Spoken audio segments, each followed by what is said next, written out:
Pemirsa, di tengah peringatan 75 tahun hubungan diplomatik Indonesia dengan Amerika Serikat, lalu bagaimana tanggapan Amerika Serikat atas pelantikan Presiden terpilih Republik Indonesia Prabowo Subianto? Kita sudah terhubung dengan jurnalis VOA Virginia Gunawan di Washington DC, Amerika Serikat. Selamat pagi waktu Indonesia, Virginia. Bagaimana reaksi pemerintah Amerika Serikat menanggapi pelantikan Prabowo Subianto pada hari ini?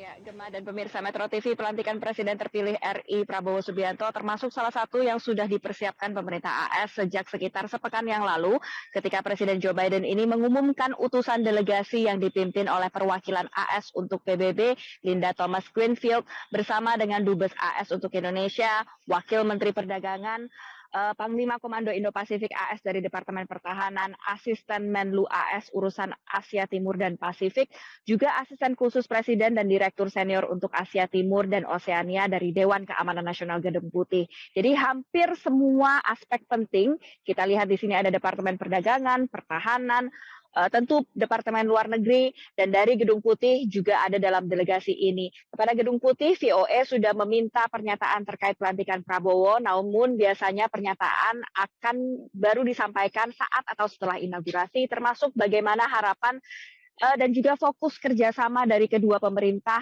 dari harapan dari sisi Amerika Serikat. Sementara dari cabang legislatif, VOA memperoleh pernyataan dari Dina Titus, salah seorang anggota DPR AS yang masuk dalam Caucus Kongres AS untuk Indonesia, yang menekankan peringatan 75 tahun hubungan diplomatik antara Indonesia dan Amerika Serikat, serta kesamaan nilai-nilai demokrasi juga supremasi hukum, dan menyatakan siap bekerja sama dengan pemerintahan baru terkait keamanan Indonesia, Amerika Serikat, dan juga negara-negara yang menginginkan perdamaian dan stabilitas di kawasan. Menarik di sini kita cermati bahwa Indonesia dan juga sejumlah negara di kawasan Asia Tenggara, terutama kalau kita bicara pemerintahan Biden, adalah kawasan yang ingin didekati oleh pemerintahan AS, baik secara hubungan pertahanan maupun ekonomi. Namun kita juga ingat bahwa ideologi bebas aktif yang dipegang Indonesia kadang membuat Amerika Serikat ini merasa harus berkompetisi dengan kompetitor terbesarnya saat ini, yaitu Tiongkok. Berbagai upaya dilancarkan atau dilakukan Amerika Serikat, termasuk yang paling ambisius, yaitu IPEF atau Kerangka Kerja Ekonomi Indo-Pasifik, yang selama pemerintahan Presiden Joko Widodo ini Indonesia kerap mengambil peran sentral dalam menjembatani kawasan dengan Amerika Serikat, terutama karena Indonesia punya momentum sebagai Presiden G20 dan juga ASEAN. Dan tentunya AS berharap akan terus melanjutkan hubungan ini dengan Indonesia. Tapi yang perlu kita ingat juga bahwa selain di Indonesia yang mengalami transisi pemerintahan, Amerika Serikat tahun ini juga akan menghadapi Pilpres yang kurang dari 3 minggu lagi, dan juga akan alami transisi pemerintahan di Gedung Putih. Gemma. Ya, Virginia, lalu bagaimana Pilpres di Amerika Serikat ini akan bisa memengaruhi hubungan kedua negara? Tentu ganti presiden, ganti pendekatan. Secara umum hubungan kedua negara antara Indonesia dan Amerika Serikat ini mungkin tidak akan terlalu signifikan, namun secara operasional mungkin akan cukup berbeda. Dari sisi Prabowo, kita tahu bahwa ia punya latar belakang pendidikan militer di Amerika Serikat, tapi juga pernah diblokir dari Amerika Serikat selama 20 tahun oleh pemerintah AS atas isu pelanggaran HAM, dan baru bisa mengunjungi AS setelah menjadi Menteri Pertahanan pada era Presiden Jokowi. Dinamika ini dicatat oleh analis hubungan internasional untuk melihat lebih lanjut hubungan antara Indonesia dengan Amerika Serikat di bawah pemerintahan Prabowo.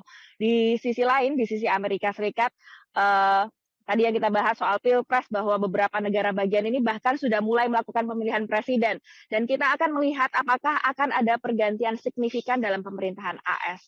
Style atau gaya dari kedua capres, Donald Trump dan Kamala Harris, dalam approach atau pendekatan hubungan internasional ini diketahui cukup berbeda, di mana mantan Presiden Donald Trump yang kita tahu selama masa pemerintahannya, kepemimpinannya, cenderung banyak melakukan pendekatan yang lebih bilateral ketimbang multilateral yang diterapkan dibandingkan seperti pemerintahan Joe Biden yang lebih multilateral, dan kemungkinan juga Kamala Harris. Lalu juga ada pendekatan bisnis dan ekonomi terkait tarif, pajak juga dari Amerika Serikat, dan secara umum kita akan masih menantikan hasil dari pemilu di Amerika Serikat untuk melihat lebih lanjut lagi hubungan kedua negara ini akan seperti apa.